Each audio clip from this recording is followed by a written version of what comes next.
Magandang umaga Pilipinas and welcome back po sa Panahon TV. Sa puntong ito, balikan lang po natin ang nilalaman ng inilabas na bulletin at forecast ng Pag-asa. Ayon po dito, huli pong namataan ng Bagyong Marces sa layong 125 kilometers northwest ng Coron, Palawan. Taglay po nito ang lakas ng hangin nga abot ng 65 kilometers per hour at pabugsong papalo naman ng 100 kilometers per hour.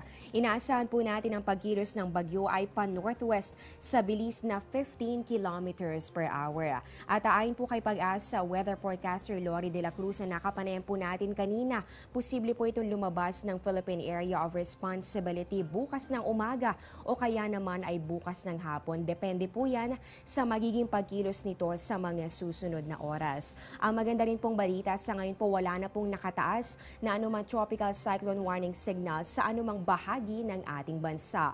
Gayunpaman, magdoble ingat pa rin po ang ating mga kababayan dahil makakaranas pa rin ng mga malalakas na pag-ulan ng ilang bahagi ng ating bansa. Kagaya na lamang po dito sa Mimaropa, pati na rin dito sa Bicol Region at ganun din sa mga probinsya ng Quezon and Aurora.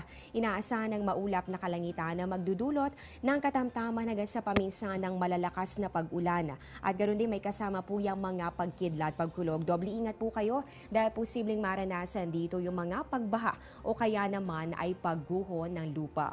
Inaasahan din po ang maulap na kalangitan na magdudulot naman ng mahina hanggang sa katamtamang pag-ulan at pagkidlat, pagkulog. Dito yan sa Metro Manila, pati na rin dito sa natitirang bahagi pa ng Luzon at sa natitirang bahagi pa ng Visayas. At para naman dito sa buong Mindanao, inaasahan ang bahagya hanggang sa maulap na kalangitan. Ibig sabihin po nito, generally, fair weather condition ang mararanasan maliban na lamang sa posibilidad pa rin ng mga pulupulong pag-ulan o pagkidlat, pagkulog, lalong-lalo na po yan sa hapon o kaya naman ay sa gabi. Samantala, bagamat isang bagyo na naman ang sumubok sa ating katatagan, hindi nito mapipigilan ang pagdating ng Kapaskuhan. Panatilihin po natin ang pagiging positive, magtulong-tulong tayo at syempre magbigayan dahil 29 days na lang Pasko na. Sabay-sabay po natin yung sasalubungin dito lamang sa aming programa.